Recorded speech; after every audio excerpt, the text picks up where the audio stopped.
Well, good evening, everyone. Thank you or it's evening here, but it's afternoon for you. And thank you for the very warm welcome and happy Sabbath. Selamat sore semuanya.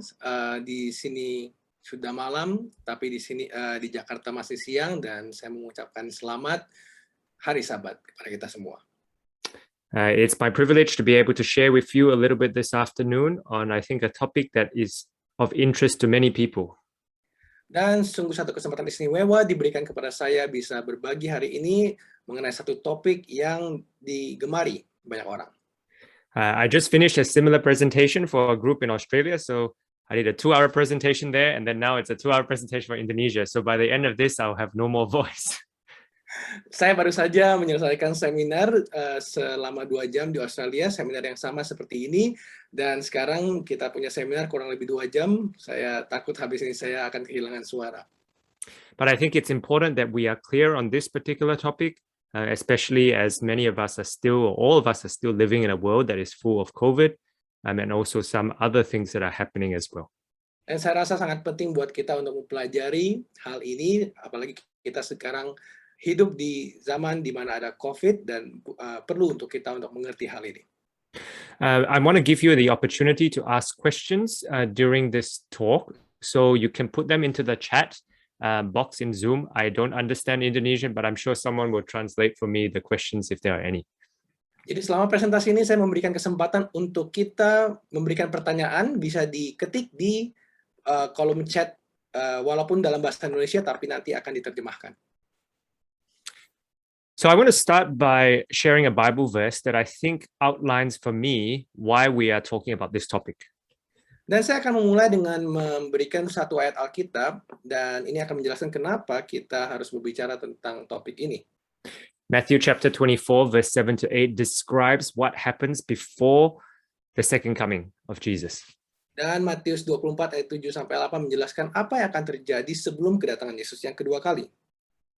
It says, the Bible says, for nation shall rise against nation and kingdom against kingdom. There will be famines, pestilences, earthquakes in diverse places. All these are the beginning of sorrows. Sebab bangsa akan bangkit melawan bangsa dan kerajaan melawan kerajaan, akan ada kelaparan dan gempa bumi di berbagai tempat. Akan tetapi semuanya itu barulah permulaan penderitaan menjelang zaman baru. It should come as no surprise to us that there will be pestilences and sickness and pandemics like COVID-19 because Jesus had prophesied about this. Seharusnya tidak menjadi satu hal yang mengejutkan buat kita kalau kita melihat ada kelaparan, ada wabah dan sebagainya yang terjadi di zaman ini. Karena Yesus telah membicarakan hal itu. But the very important thing that we have here is that the Bible also promises or gives us a clue as to how we are to deal with health-related issues. Tapi Alkitab juga memberikan satu clue bagaimana kita harus menghadapi hal-hal seperti ini. In 3 John chapter 2 of chapter 1 verse 2, it says, "Beloved, I wish above all things that you may prosper and be in health, even as your soul prospers." Karena di 3 Yohanes 1 ayat 2 dikatakan, saudaraku yang kekasih, aku berdoa semoga engkau baik-baik dan sehat-sehat saja dalam segala sesuatu, sama seperti jiwamu baik-baik saja. The Bible reminds us that anything to do with health, God wants us to be as healthy as possible, including during a time when we deal with COVID. Dan apapun yang berbicara tentang kesehatan, Tuhan mau kita semua untuk menjaga kesehatan dengan sebaiknya, apalagi di saat seperti ini, waktu kita berhadapan dengan COVID. And so I want to spend a little bit of time talking about COVID and how it affects different parts of our community. Jadi saya mau berbicara sedikit tentang COVID dan bagaimana COVID ini telah memberikan dampak kepada komunitas kita. Let's start off with COVID and us, individuals. Dan mari kita mulai dengan COVID dan kita secara pribadi. The problem with this issue, especially when it comes to talking about COVID-19 vaccines, is that a lot of us are scared of something. We may be scared of getting COVID, we may be scared of getting the vaccine, we may be scared of the side effects, or we may be scared by a whole range of different things. Jadi kalau berbicara tentang COVID dan vaksin, selalu kita ada perasaan takut ini. Kita takut tentang vaksin itu, kita takut untuk dapat COVID, atau kita takut dengan beberapa hal lainnya. And so because we are scared, we start looking at all sorts of things that make us even more scared. Maybe the newspaper, maybe Facebook, maybe social media, maybe what our friends are telling us, WhatsApp group, and we get more and more scared when the Bible encourages us to look to Jesus, where perfect love casts out all fear. Dan pada saat kita berbicara tentang COVID, kita sudah takut dan ada hal-hal pendukung lain yang membuat kita lebih takut. Kita lihat ke sosmed, kita lihat ke berita, kita lihat kemana-mana, dan akhirnya kita makin takut. Padahal Yesus itu telah memberitahu kita bahwa kita tidak boleh takut, karena kasih kepada Kristus menghilangkan rasa ketakutan. And so as we learn about those things, I want to share a little bit about some of the facts that can help you to understand this, to help to relieve some of those fears.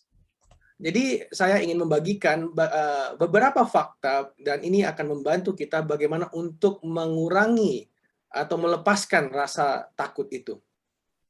When it comes to health, Adventists has always been promoting this concept that prevention is better than cure. Pada saat bicara tentang kesehatan, orang Advent selalu mengatakan bahwa lebih bagus kita prevent daripada kita menyembuhkan, mencegah daripada menyembuhkan. So that means that if we much rather promote stopping smoking than have to treat you for lung cancer in the future. Jadi misalnya lebih baik kita berhenti merokok daripada nantinya harus untuk memperbaiki paru kita yang sudah rusak. We much rather you exercise and have a healthy diet now to prevent you from getting heart disease than have to pay for doctors and surgeons to do operations for you in the future because of your poor health. Jadi lebih baik kita menjaga kita punya jantung sekarang ini berolahraga daripada nantinya di kemudian hari kita harus mengeluarkan biaya yang besar untuk memperbaiki kesehatan kita atau membayar semuanya itu. In fact, Ellen White talks about this concept, and you can see here from the quote on the screen that prevention is of more value than cure. Dan kita bisa lihat di sini juga di tulisan Roh Nubuat bahwa pencegahan itu adalah lebih berharga daripada penyembuhan. And so for many of the health things that we talk about as Adventists, we always talk about the concept of prevention. You can see here New Start, that might be familiar to many of you. These things are all related to prevention. Jadi di gereja kita itu sudah terbiasa untuk menerapkan hal-hal kalau bicara kesehatan pasti tentang pencegahan. Kita bisa lihat di sini pasti kita sudah tahu juga tentang New Start, itu juga berbicara tentang pencegahan. The problem is that during COVID, people have confused what is prevention and cure. They think that things that are reported on Facebook or social media are supposedly curing COVID, are actually for prevention. And people are getting mixed up as to what is the correct approach. Tapi pada saat kita berhadapan dengan COVID, kita sering bingung atau terputar balik antara pencegahan dan penyembuhan. Apa yang di sosial media yang kita lihat, yang mungkin itu adalah pencegahan, bisa kita treat sebagai penyembuhan dan sebaliknya. In fact, in public health, we have designed a particular diagram to illustrate or to highlight what the prevention measures are for COVID. Dan kita sebenarnya juga tahu bahwa ada beberapa hal yang panduan untuk bagaimana untuk pencegahan untuk COVID ini. And here you can see some of those examples, things like wearing a mask, things like washing your hands, things like restrictions or lockdown. Those are all prevention measures. And one of the last layers of prevention is vaccines. Jadi kita bisa lihat apa yang terjadi sekarang ini, beberapa contoh pencegahan adalah kita pakai masker atau kita cuci tangan, dan lockdown mungkin itu juga adalah pencegahan, dan yang terakhir ini yang kita tahu bahwa adalah untuk memvaksinasi. And so here are some other examples of things that could potentially help to prevent any infection, including COVID-19. Dan beberapa hal ini yang bisa dilihat di layar adalah beberapa juga pencegahan yang bisa membantu kita untuk melawan daripada COVID-19. These are natural therapies that may actually help to boost your immune system that have been shown to not have any major side effects. Jadi ini adalah terapi alami yang kita bisa ambil untuk bisa meningkatkan kekebalan tubuh kita, dan kalaupun ada orang yang kena setelah mempunyai dibantu oleh ini, biasanya tidak ada efek samping yang terlalu berlebihan begitu kena COVID. The most important thing to remember is that these things on the screen are meant to help to prevent, not to cure you from COVID-19. Dan bisa kita lihat di sini yang di layar kita ini adalah hal-hal yang bisa membantu kita untuk mencegah, tapi bukan menyembuhkan. There are suggested doses on the screen for some of these supplements, but if you have medical conditions, it's best to actually talk to your doctor about this. I didn't come up with this list. This list has been credited to a doctor at UC Pines who has been using these therapies, and I believe they have significant benefit in boosting your immune system. Jadi hal-hal ini bisa membantu untuk meningkatkan kekebalan tubuh kita, tapi ini adalah panduan. Ya, ini adalah panduan, dan kalau ada yang mempunyai masalah kesehatan, itu bisa berkonsultasi dulu kepada dokter kita masing-masing. But the most important thing is, this is only one of those layers. You saw the picture with the lots of the layers before. This is one layer. You need to have multiple layers to try and best prevent you from getting COVID-19. Dan kalau kita lihat di layar ini hanya menjadi satu bagian saja. Kalau tadi kita lihat di diagram sebelumnya, ada beberapa bagian, beberapa layer itu yang bisa membantu untuk mencegah COVID-19. And so here's the first thing I want to talk about. Some people say, well, you either take all natural therapies and then you take the vaccine. It's one or the other. And natural is always better than unnatural. You shouldn't take both. Dan ada juga yang mengatakan bahwa kita nggak boleh ambil dua-duanya. Antara kita ambil untuk pengobatan alami atau kita pakai vaksin, tapi jangan dua-duanya. In fact, the opposite is true. You can have both things. You can have natural therapies, but you can also employ other things like masks, like washing your hands, like vaccines, which may not be natural, may be man-made, but can benefit in terms of preventing you from getting the illness. Tapi faktanya kita sebenarnya bisa memakai dua-duanya, mau terapi alami ataupun kita vaksin, atau mungkin kita misalnya kayak seperti cuci tangan, itu sebenarnya kan adalah disarankan, bukan secara alami, tapi itu bisa memberikan satu dampak yang positif buat kita. So here's the first concept that I want to talk about when we talk about COVID-19 vaccines. Jadi ini adalah beberapa konsep yang saya ingin bicarakan pada saat kita berbicara tentang vaksin COVID-19. The initial hope was that COVID-19 vaccines would stop COVID from being passed around or spreading from person to person. Dan harapannya adalah vaksin ini akan bisa membuat COVID ini tidak menyebar dari satu orang ke orang yang lain. So you see that the last line on the screen, that the picture with all the yellow dots, is those people who've had the vaccine. It will actually stop it from being passed from one person to another. Jadi kalau kita lihat di layar ini ada yang warna kuning itu orangnya, diharapkan itu bisa mencapai tahap ini di mana orang-orang ini berhenti untuk menyebarkan virus ini dari satu orang ke orang yang lain. And if you are one of those green people who haven't had an opportunity or haven't been vaccinated, then you will still be protected a little bit, because those with yellow who have had the vaccine will help the situation, because the virus doesn't pass around or doesn't spread as easily. Jadi kalau kita adalah orang yang warna hijau itu di bagian paling bawah, harapannya adalah walaupun kita belum divaksin, tapi karena sudah banyak yang divaksin, jadi kita itu lebih tidak terpapar kepada orang-orang, kepada virus itu. The problem was that as the virus started to mutate and to develop, this concept started to fall down or started to break down. Masalahnya sekarang adalah pada saat virus ini mulai berkembang dan bermutasi, konsep ini jadi tidak begitu, jadi tumbang konsep ini. And I will explain it a little bit later when I talk about something called the Delta variant. Dan nanti saya akan berbicara lebih tentang varian Delta. What we do know, though, is that the vaccine is very effective at the 4 things that are listed on the screen. Dan yang kita tahu bahwa vaksin itu adalah dia itu efektif ada di 4 bagian di layar ini. It is very good at preventing severe disease. In other words, COVID-19 if you contract COVID-19, you have a reduced chance of going to the hospital or needing oxygen or going to ICU or in fact even dying. Jadi itu bagus katanya untuk mencegah untuk penyakit kronis, dan jadi misalnya harus ke rumah sakit atau oksigen level turun, dan bahkan mencegah untuk kematian.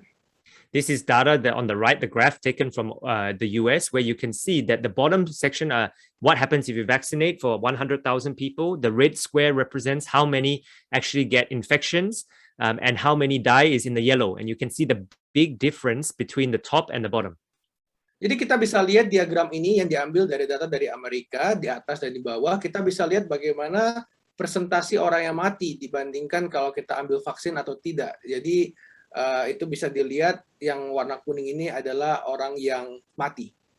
And so the important thing to remember is that the vaccination for COVID-19 is one of, not the only, one of the prevention layers.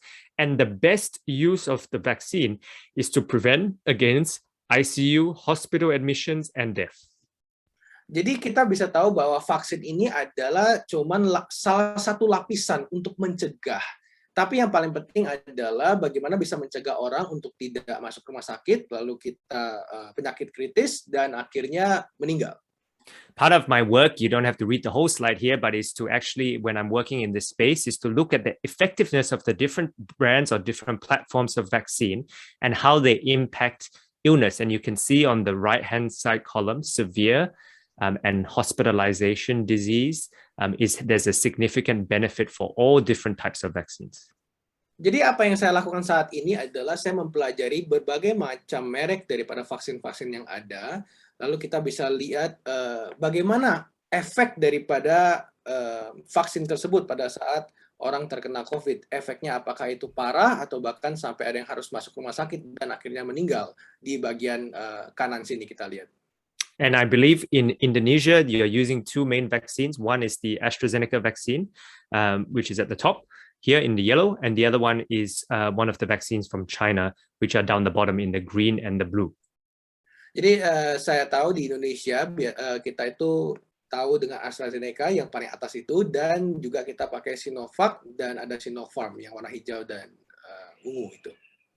And here you can see on the screen some of the work that we're doing just in terms of the groups that can access it and the different types of things that we look at when we compare and evaluate the effectiveness and safety of vaccines.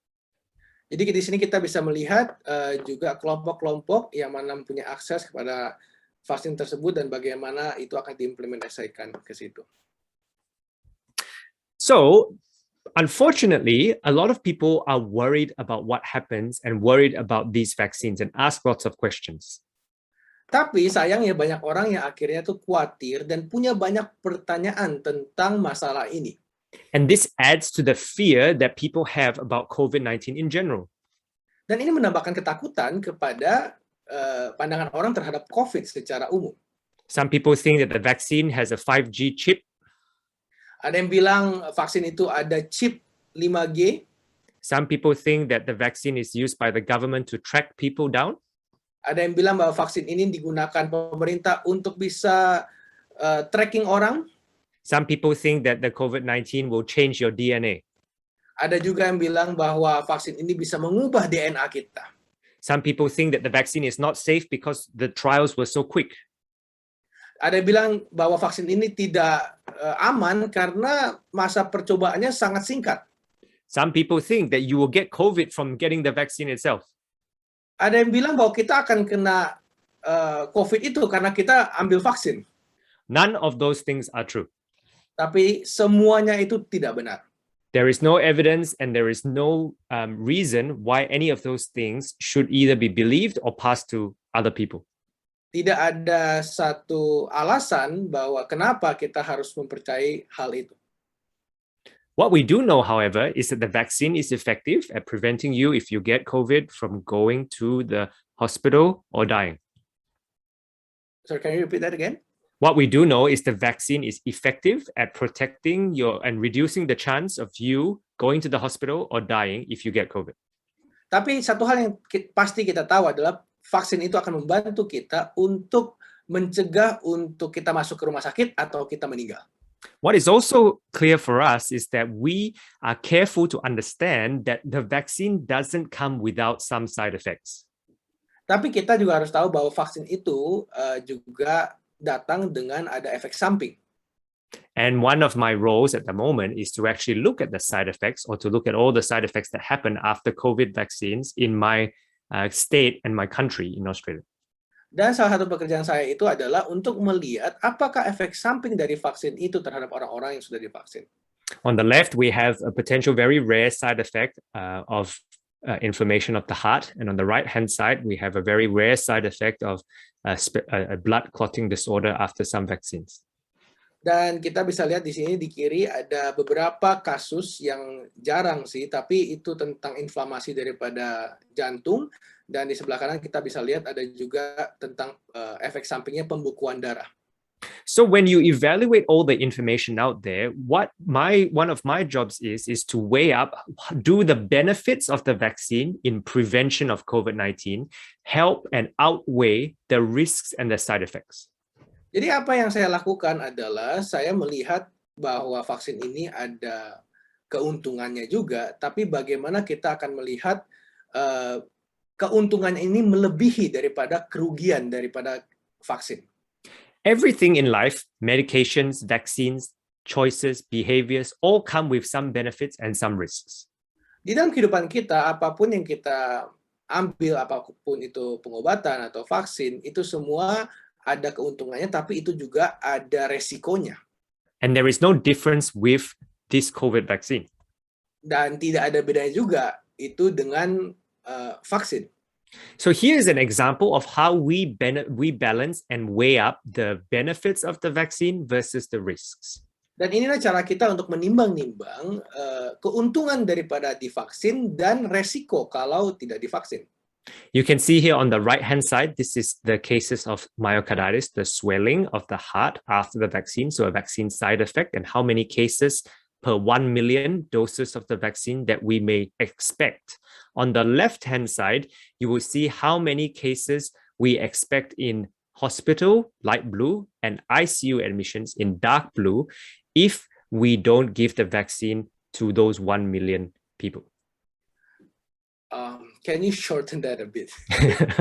Okay, on the left-hand side, we see how many people we expect to go to hospital and ICU if we don't give the vaccine per million people. Jadi sebelah kiri kita bisa lihat berapa banyak jumlah orang yang kita ekspektasi untuk datang ke rumah sakit kalau tidak ada vaksin. Itu per 1 juta orang. And you can see that this also affects young people. I picked the young group here because I know that many of you are young and you are curious as to what happens to you if you get COVID. Dan ini juga termasuk untuk kaum orang muda, karena banyak juga orang muda yang ingin tahu sebenarnya ini bisa apa yang terjadi sama kita kalau kena COVID. And on the right-hand side in the red, you see the number of cases per million of potential side effects for those vaccines, serious side effects. Dan kita bisa lihat di sebelah kanan adalah potensi kalau orang divaksin lalu kena myocarditis, itu adalah pembekakan hati kalau dia divaksin. And you can see a significant difference because that having the benefits of the vaccine far outweigh the potential side effects. Dan kita bisa lihat di sini perbandingannya dengan kita divaksin, keuntungannya itu jauh lebih besar daripada kalau kita tidak divaksin. So those things are to do with prevention. Jadi vaksin ini adalah tentang pencegahan. What about if you actually get COVID itself, if you get an infection and you contract the disease? Dan bagaimana kalau kita kena COVID-19? The vaccine doesn't cure you if you get COVID-19. Vaksin itu tidak akan menyembuhkan saudara kalau saudara kena COVID-19. When you get COVID and you ask the doctor for the vaccine, it's a little bit too late because the vaccine takes up to 3 weeks after the 2 doses for it to be working. So you can't get COVID and then ask. You have to take it beforehand because it's prevention. Jadi kalau kita sakit, udah kena COVID, lalu kita minta divaksin, itu sudah terlambat. Karena vaksin itu bekerja maksimal 3 minggu setelah kita mendapatkan dosis kedua. Jadi kalau kita mau divaksin, ya divaksinlah sebelum kena COVID. At the moment, we don't have very many good cures or potential helps to help you if you actually get sick. Dan saat ini kita juga tidak punya satu bantuan yang pasti kalau misalnya kita sakit kena COVID. There are many therapies that are being tried, many different medications and things, but many of them are very expensive and only reserved for people who are very sick in hospital, in ICU, about to die. Dan sebenarnya ada juga beberapa terapi ataupun pengobatan yang sebenarnya ini tidak terlalu bisa diakses karena ini pengobatan juga mahal dan selain itu hanya bisa ada di rumah sakit dan ini biasa diberikan kepada pasien-pasien yang sudah sakit parah ataupun mau meninggal. Again, those things that we talked about before in the prevention phase, those natural therapies, they may have some help, but they are not going to cure you entirely for COVID. So don't rely on them to be your magic potion, magic medicine to make you better because they can help, but they are not a cure. Jadi kalaupun ada beberapa terapi alami yang mau diambil untuk pengobatan, itu bisa membantu tapi itu tidak menyembuhkan. Jadi jangan kita berharap untuk satu keajaiban yang bisa terjadi dengan mengambil terapi-terapi alami. Itu bisa menolong, tapi tidak menyembuhkan. One of the other challenging things about COVID is that we are still understanding what happens after you are supposed to have recovered. And we are calling this thing long COVID. Dan satu hal lagi yang harus kita perhatikan adalah apa yang terjadi kepada kita setelah kita sudah sembuh dari COVID. Dan biasanya ada beberapa efek samping yang itu kita namakan COVID panjang atau long COVID. Long COVID means you may have some of these symptoms that you see on the screen for many weeks and months because they are the complications of getting the infection. And people estimate that 20 to 40% of people with COVID have at least one of these symptoms.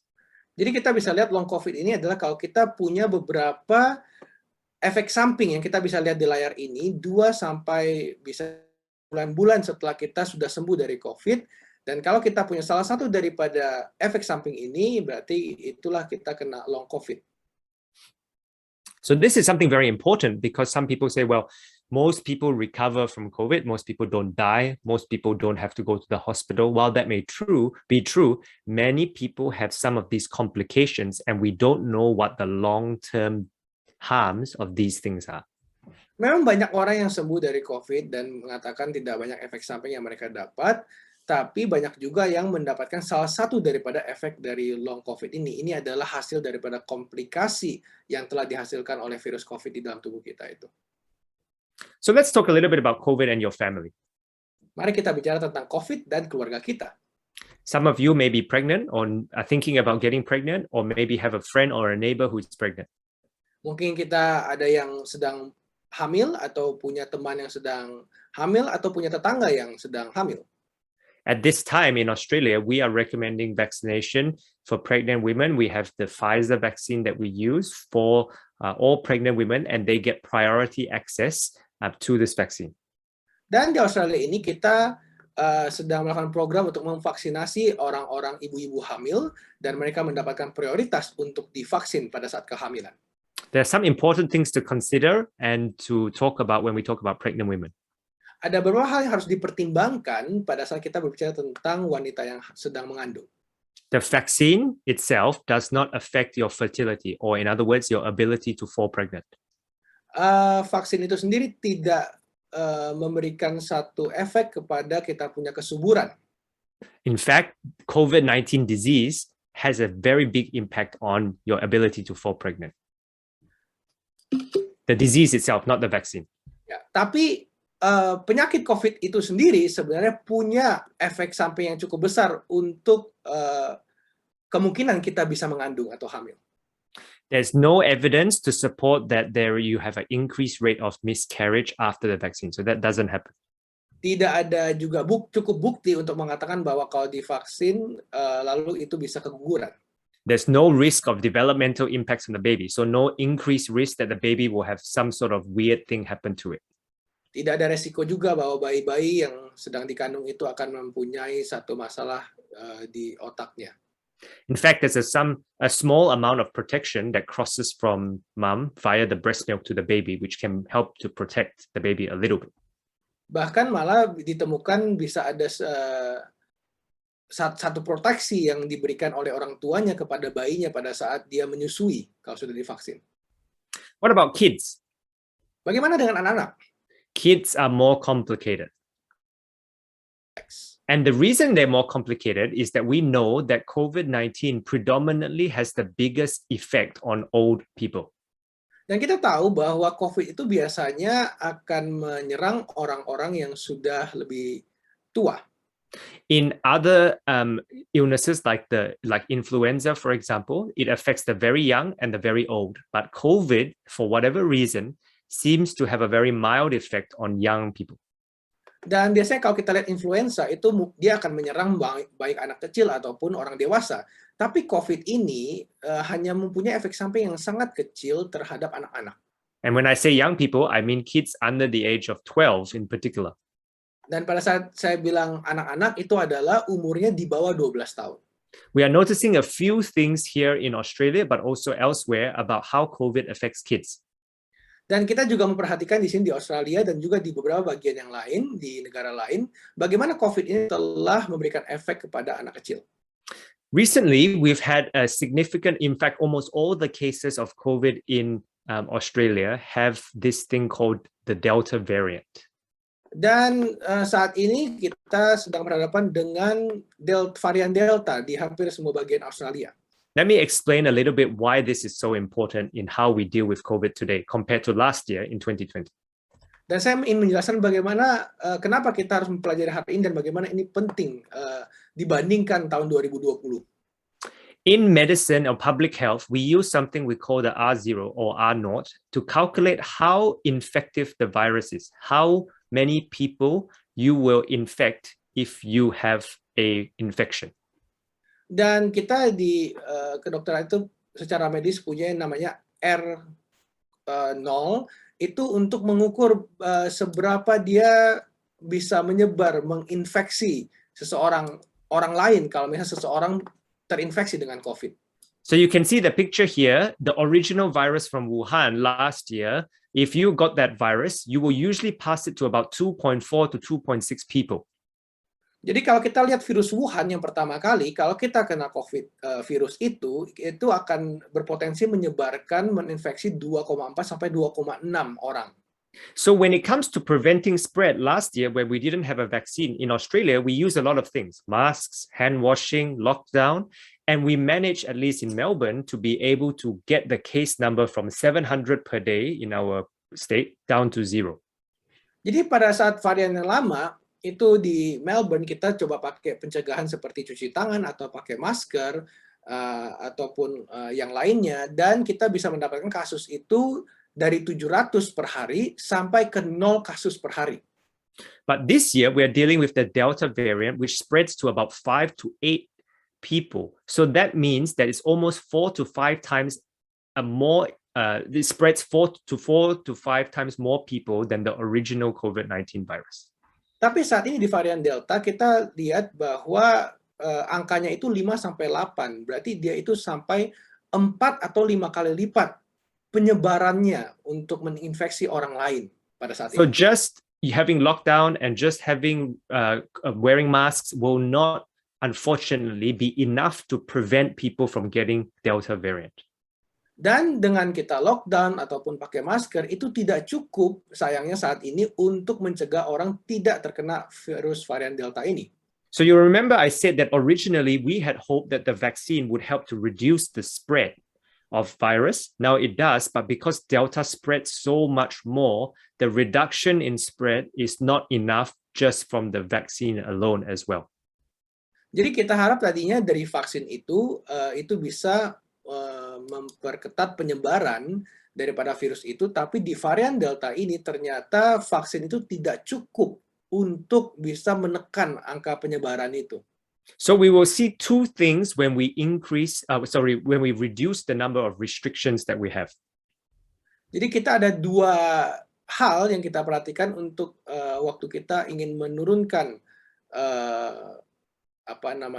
pembatasan yang kita mau lakukan. And I believe in Indonesia they have something called PPKM. Is that correct? The restrictions and you're not allowed to move around. Is that correct? Ya. Di Indonesia kita punya PPKM, yaitu pembatasan supaya kita tidak bisa terlalu untuk bergerak, dibatasi pergerakannya. So what happens when the government reduces the restrictions or removes PPKM? Because Delta spreads so much faster and more effectively, even if you have high vaccine rates, more people will get sick with Delta. Jadi apa yang terjadi pada saat pemerintah akan mencabut pembatasan itu? Dan walaupun kita sudah divaksin, akan lebih banyak orang lagi yang akan sakit oleh karena varian Delta ini. The biggest difference here is that this time round, it will seem like kids get sick more often as well with this virus, which is true because Delta affects every age group, not just old people. Young children will also get sick.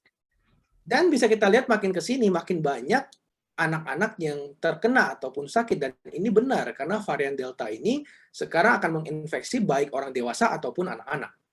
What is important though is that the majority of kids, this is under 12 years of age, generally again, even with Delta, have very mild symptoms. Tapi walaupun kena terinfeksi, anak-anak yang berumur 12 tahun ke bawah, kalaupun kena itu tetap masih punya gejala yang ringan. They are very unlikely to go to hospital and very unlikely to die, unlike old people.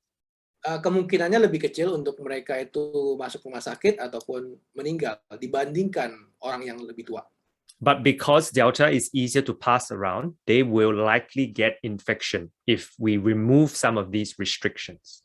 Tapi karena Delta ini penyebarannya sangat cepat, jadi kalau mereka akan lebih, kalau misalnya pembatasannya itu dicabut, maka akan lebih gampang untuk terkena infeksi ini. The other good thing about kids is that they don't seem to get the same long COVID impacts. Remember the 20 to 40% of adults who have symptoms and complications from getting COVID? Kids are less affected, rare and less common. Jadi kalau kita lihat 20-40% orang dewasa itu akan kemungkinan terkena long COVID, tapi anak-anak ini sangat kecil resikonya untuk kena long COVID. So in this age group, anyone below 18, and in fact, specifically those under 12, we are still considering what the best way to prevent COVID is for these kids. Jadi untuk anak-anak yang berusia 12 tahun ke bawah ataupun di bawah 18 tahun, kita itu sedang berusaha untuk memikirkan bagaimana untuk mereka tidak terkena COVID ini. We don't have enough safety data from any of the brands of vaccine for anyone under the age of 12.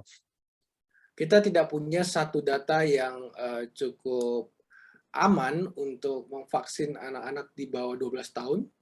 So that's why we have to use other prevention methods, masks, washing hands, making sure that we boost the immune system, because we don't know whether the vaccine is either safe and effective or beneficial for those age groups. Jadi untuk anak-anak di bawah 12 tahun biasanya kita pakai pencegahan yang lain seperti pakai masker, cuci tangan, karena kita tidak tahu, tidak punya data yang cukup untuk mengatakan bahwa vaksin ini aman atau mempunyai satu keuntungan buat anak-anak yang di bawah 12 tahun. At this point in time, we only have evidence for the 12 to 17-year-old age group to use Pfizer or Moderna. And I don't believe that those two vaccines are used widely in Indonesia. So anyone under the age of 18 in Indonesia will probably not be priority to get a vaccine until we have more safety data. Jadi saat ini yang terjadi adalah anak umur 12 tahun sampai 70 tahun itu kalau di Australia dipakai di vaksin Pfizer atau Moderna. Cuman menurut saya kalau di Indonesia kan belum ada itu. Jadi kemungkinannya anak-anak di bawah 18 tahun itu kalau di sini mungkin tidak diprioritaskan ya untuk divaksin. So the best way to protect children, if you have children or grandkids, the best way for that to happen is for the adults around them to apply all prevention therapies possible, including getting vaccinated. Jadi hal yang terbaik bagaimana untuk membantu anak-anak ini supaya tidak kena, yaitu orang-orang dewasa yang berada di sekitar anak-anak tersebut, mereka harus menerapkan pencegahan yang maksimal, pencegahan apapun yang bisa dilakukan termasuk memvaksinasi dirinya sendiri. So let's talk a little bit about COVID and the community and what to expect in the future, because this has been going on for more than almost 2 years already. What else is going to happen next? Jadi kita sekarang akan mau bicara tentang COVID dan komunitas kita, karena ini sudah hampir 2 tahun COVID ini dengan kita, dan apa yang akan terjadi selanjutnya. Many people are asking, well, what is the end? What's going to happen? Are we going to open up the country again? Are we going to allow international travel? Are we going to reduce the restrictions? How does that look? Dan banyak orang bertanya bagaimana apakah kita akan membuka negara kita lagi untuk orang berdatangan ataupun bepergian. Jadi apa yang akan terjadi, bagaimana yang akan kita lihat ke depannya. Many countries around the world are encouraging their citizens to have vaccines because of how they see that this will help the community. Banyak juga yang berpikir bahwa mereka itu harus ambil vaksin karena ini akan membantu untuk komunitas di sekitar kita. And I want to come back to two Bible principles here, which I think are very important, not only in the way we deal with COVID with our family, but also the way we share and talk about COVID when we talk to other people in the community. Dan saya ingin membagikan ada prinsip dari Alkitab di sini, bukan hanya bagaimana COVID ini kita akan mengatasi COVID dan yang berhubungan dengan keluarga kita, tapi bagaimana kita akan membicarakan hal ini pada saat kita bertemu dengan orang lain. What messages are we telling people? Are we telling them the truth, or are we spreading things that may not be true? Apakah kita akan memberitahukan kebenaran kepada mereka, atau kita malah akan menyebarkan hal-hal yang belum tentu benar? And are we cooperating where possible when it's not against the Bible with government instructions, or are we encouraging people to break the rules because we think that they shouldn't be there? Apakah kita akan can you repeat that again? Are we encouraging people to cooperate with the restrictions and other things, or are we encouraging people to disobey the government if it's if the government instructions are according to the Bible, because we don't think that those things should be happening? Apakah kita akan mengajak orang-orang di sekitar kita untuk mengikuti instruksi untuk yang telah diberikan oleh pemerintah, atau kita malah mengatakan hal-hal yang membuat orang-orang jadi ingin melawan pemerintah karena kita pikir hal itu tidak benar? That's very important as we consider how we deal with people in the community, because it reflects on us as Christians and reflects on us as a church. Dan saya rasa hal itu adalah sangat penting karena itu merefleksikan tentang kita sebagai umat Kristen dan tentang kita sebagai anggota daripada gereja.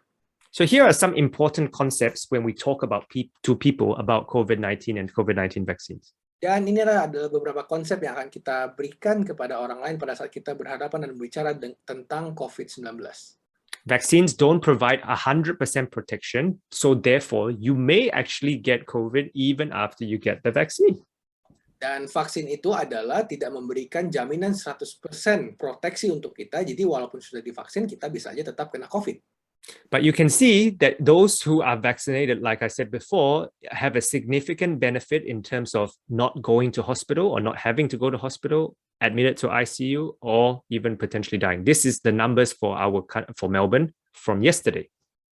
Dan bisa kita lihat faktanya adalah pada saat orang divaksin itu akan menurunkan tingkat bahwa kita harus masuk rumah sakit atau masuk ICU atau bahkan kematian. Ini adalah data yang diambil di Australia per kemarin. Let me give you some other examples. I'm going to skip through this. This is from Iceland, the country called Iceland in Europe. Dan ini adalah satu data dari Iceland di Eropa. Iceland has a very high vaccination rate. About 93% of the population has had 2 doses of vaccines. Jadi 93% dari populasi di Iceland itu sudah dapat 2 dosis vaksinasi. I think in Indonesia, it's somewhere around the 15% mark, and 25% have had 1 dose. In Australia, it's about 40% have been fully vaccinated and about 65 to 68% have been double dose. But you can see here, Iceland is almost 100%. Almost all of their citizens, where possible, have been vaccinated. Jadi kalau di Indonesia itu yang saya pelajari 15% orang sudah divaksinasi 2 dosis, sekitar 25% 1 dosis vaksin. Kalau di Australia itu sekitar 40% orang sudah dapat 2 dosis, 65% 1 dosis, tapi di Iceland itu 93% sudah dapat 2 dosis vaksin. So some people say, well, Daryl, let's look at the number of cases of COVID-19 in Iceland. This is the blue line. Jadi ada yang bilang, oke Daryl, ayo kita lihat bagaimana tentang COVID di Iceland, di garis yang biru itu. So you can see in July and August, they have a very huge jump in the number of the number of cases of COVID. Jadi kita lihat di Juni dan Juli, mereka tiba-tiba ada peningkatan tajam tentang orang yang terkena COVID di negara itu. And some people say, oh, you see, Daryl, the vaccine doesn't work. So many cases in July and August. Dan orang banyak yang bilang, Daryl, benar kan vaksin itu tidak berguna karena buktinya Juni Juli aja itu langsung meningkat orang-orang kena COVID di Iceland? Well, in July and late July, what the Iceland government did was they removed many of the restrictions that they had in place, lockdown and things like that, because the vaccination rate was so high. That's why there was a sudden increase in a number of cases.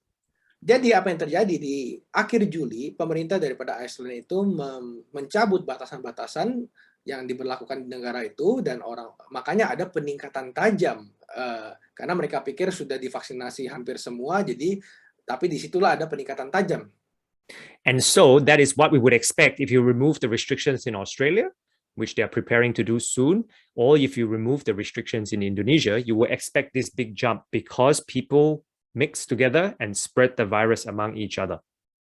Dan itulah yang akan kita expect untuk terjadi, baik di Australia, yang mana itu akan diberlakukan segera di Australia, karena pada saat bertemu pembatasan itu dicabut, orang-orang akan bertemu dan bergabung bersama-sama, dan disitulah virus itu akan lebih gampang menyebar. Dan itu juga yang akan terjadi di Indonesia kalau diberlakukan seperti itu. We see the same thing in the UK. The UK have started to wind back restrictions. They allow a lot more things here. You can see this orange color on the screen is when they started to relieve or release some of those restrictions. Dan di sini kita juga bisa lihat hal yang serupa di UK pada saat mereka mencabut pembatasan-pembatasan itu, dan akhirnya pun kasusnya pun meningkat. And what you can see here is that although the number of people with COVID increases, the number of deaths and hospitalizations stay very, very low compared to last year when you can see this big jump here in the middle. Tapi di sini kita lihat walaupun angka COVID itu meningkat, tapi angka kematian ataupun orang-orang yang masuk rumah sakit itu tetap rendah untuk yang sudah divaksinasi. Dibandingkan tahun lalu, angka kematian itu sangat tinggi. And so, what is the message here? The vaccines are working to reduce hospitalization and death, even though Delta variant can spread much more easily. If you get unwell, you are likely to not need to go to the hospital, or your chances of going to the hospital and dying are much less. Jadi apa pesannya di sini? Yaitu walaupun kita tahu varian Delta ini membuat penyebaran virus itu akan sangat cepat, tapi kemungkinan kita untuk masuk rumah sakit dan kemungkinan untuk kematian itu adalah jauh lebih rendah daripada kalau tidak divaksin. In the last little bit of time, I want to spend a little bit more time talking about how we talk about COVID, not just to our community, but how we understand it as a church, how we understand it in the world. Dan bukan hanya kita mau bicara tentang COVID dan lingkungan kita, tapi kita ingin tahu dan mengerti bagaimana COVID ini akan efek kita di dunia dan di lingkungan gereja. The Bible tells us in Ezekiel chapter 34 of what God told the Israelites they were responsible for, which they didn't achieve. Dan Alkitab juga mengatakan di Hezkiel 34 tentang apa yang harusnya umat Allah itu pertanggungjawabkan, tapi yang mereka pun tidak lakukan di situ. One of the responsibilities that we have for the world around us is that we are supposed to help and heal the sick and to strengthen those who have disease.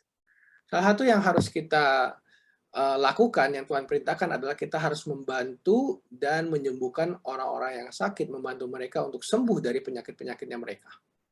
And so when we are involved in this discussion around COVID as a church body, as Christians, as Adventists, it's very important that we remember what God has called us to do.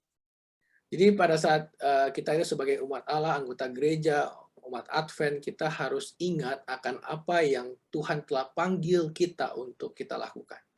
We are not to force people to do things. We are not to make them, coerce them to take vaccines, but it's important that we present all the mechanisms possible for them to be in full health, like 3 John verse 2.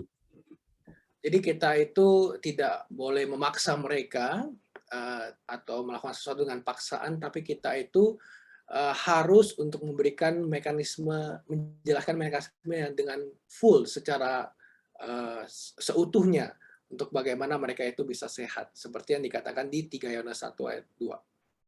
So we need to sometimes also consider when we talk about the vaccine, that vaccines have been around for a long time, besides just the COVID one. Dan kita juga harus pertimbangkan beberapa kasus yang lain bahwa vaksin ini sudah ada bukan hanya vaksin COVID, tapi vaksin ini sudah ada lama bersama dengan kita. Vaccines are a public health prevention measure. Dan vaksin itu digunakan untuk sebagai pencegahan di masyarakat. And to describe them as anything else would not actually be sharing our responsibility with the rest of the world. Can you rephrase that? Yeah, to describe vaccines as anything other than a health measure is not actually being accurate. Jadi kalau kita katakan vaksin itu adalah selain dari pencegahan, kalau kita mendeskripsikan itu sebagai hal yang lain, itu berarti tidak akurat penjelasannya. Vaccines are not a way for the government to control us. Vaksin itu bukan cara untuk pemerintah mau untuk mengkontrol kita. Vaccines or COVID-19 vaccine is not a fulfillment of prophecy. Vaksin COVID-19 juga bukanlah adalah penggenapan daripada nubuatan.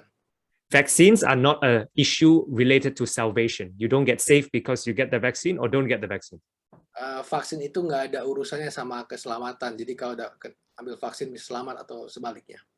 Vaccines in COVID-19 are a way, along with all the other things we talked about today, to help to prevent you from getting sick. Vaksin itu adalah seperti hal yang lain yang kita lakukan untuk membantu kita untuk tidak sakit.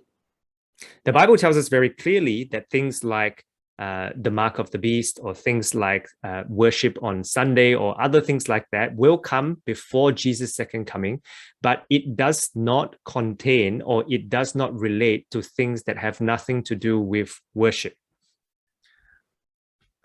Jadi kita juga pernah dengar tentang tanda binatang ataupun hukum hari Minggu yang akan terjadi sebelum Yesus datang kedua kali, tapi hal itu hanya akan berhubungan tentang penyembahan dan tidak berhubungan dengan hal yang lainnya lagi. So to say that the vaccines are a way for the government to control us so that we have to worship are in fact not telling the truth, but also very confusing for people who do not know the Bible well. Dan kalau kita katakan bahwa vaksin itu adalah cara pemerintah untuk mengontrol kita, bukan hanya kita memberitakan satu hal yang tidak benar, tapi itu hanya akan membingungkan orang-orang yang tidak tahu betul tentang Alkitab. There is no scientific evidence or biblical evidence that the vaccine is used to change your DNA, to control you, or to make you do things that you do or do not want to do. Dan tidak ada bukti secara alamiah, secara medis ataupun secara Alkitab yang mengatakan bahwa vaksin itu akan bisa merubah DNA kita sehingga kita melakukan sesuatu yang kita tidak mau lakukan. One of the opportunities that we have as Adventists is to understand the concept of mission. Salah satu hal yang kita bisa pahami sebagai orang Advent adalah kita mengerti tentang misi. And the important thing when we talk about COVID-19 and COVID-19 vaccines is that we don't get so caught up in the fear of what is about to happen and the fear of different things that are going on that we lose our mission to spread the gospel to the world. Yang penting adalah pada saat kita berkutat di antara COVID-19 ataupun vaksin untuk COVID-19, kita itu jangan sampai lupa akan misi kita untuk dunia ini. And if ever a time that we need to be clear about what we believe in, it is now because of what is happening. Can you rephrase that again? Sorry. Yeah. If ever there is a time to know your Bible well and what is about to happen in the future, it is now because of COVID-19. Dan kalaupun ada kesempatan untuk kita untuk mau tahu tentang apa yang akan terjadi selanjutnya dan untuk mempelajari Alkitab, inilah saatnya saat ini untuk mempelajari hal itu. Let me give you an example. Mari saya berikan satu contoh. Because of the type of work that I'm involved in, I've had the opportunity to do some public presentations and go on the newspaper and TV to talk a little bit about COVID-19 vaccine.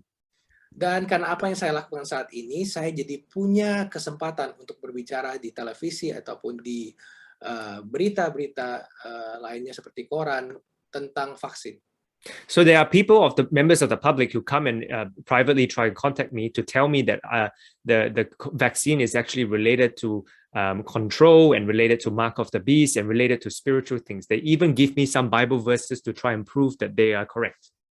Dan ada juga orang-orang yang berdatangan secara pribadi ke saya mengatakan bahwa vaksin ini adalah usaha pemerintah untuk kontrol ataupun ada hubungannya dengan tanda binatang, dan mereka pun memberikan argumen-argumen dari Alkitab. I see this as a really good opportunity for me to actually share what the Bible does say about things before Jesus' second coming that are real, using other Bible verses when these people would otherwise not want to listen to the gospel. Dan menurut saya ini adalah satu kesempatan buat saya untuk memberitakan apa yang sebenarnya Alkitab katakan, dan saya bisa memberikan ayat-ayat Alkitab yang lain yang untuk orang-orang ini yang tidak mau mendengar tentang Injil. And so it's really important to remember that this, even in the COVID-19 vaccine space, it is an opportunity for us to share and opportunity for us to know, to be able to tell the world about our mission as a church. And what a great time to do that. Dan walaupun dengan keadaan seperti COVID sekarang ini adalah waktu yang sangat tepat untuk kita memberitahukan kebenaran kepada dunia, dan juga kita akan memberitahukan misi kita kepada dunia.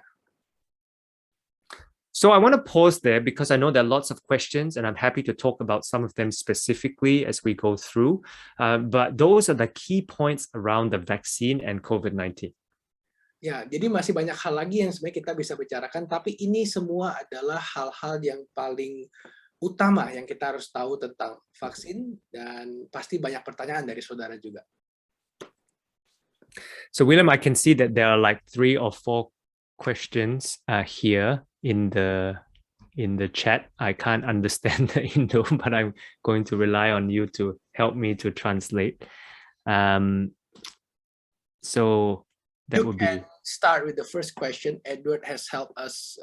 Yes, help me translate that one. Yeah. Okay. So the first question is, someone's son has taken 2 doses of Sinovac vaccine, and 2 weeks ago was negative, or the test was negative, but still has a bad cough.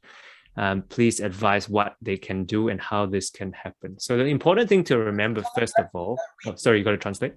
Yeah. Jadi pertanyaan pertama adalah, anak saya sudah negatif dari, dia udah ambil 2 dosis Sinovac vaksin, dan sudah negatif dari COVID 2 minggu lalu, tapi sampai hari ini dia itu selalu masih aja batuk-batuknya parah. Tolong advice apa yang harus saya lakukan dan kenapa ini bisa terjadi. So a few points I want to make here. The first thing is that you cannot get COVID-19 disease from the vaccine. Ada beberapa poin yang saya mau jelaskan di sini. Yang pertama adalah tidak mungkin kita dapat COVID-19 dari vaksin. Whether you have 1 dose, 2 doses, there's no way for it, because the vaccine that we use are what we call dead or inactivated vaccines. There's no way for that to actually transfer across to make you have COVID. Jadi vaksin itu adalah virus yang mati. Jadi nggak ada cara untuk dia itu bisa mentransfer virus itu ke tubuh kita.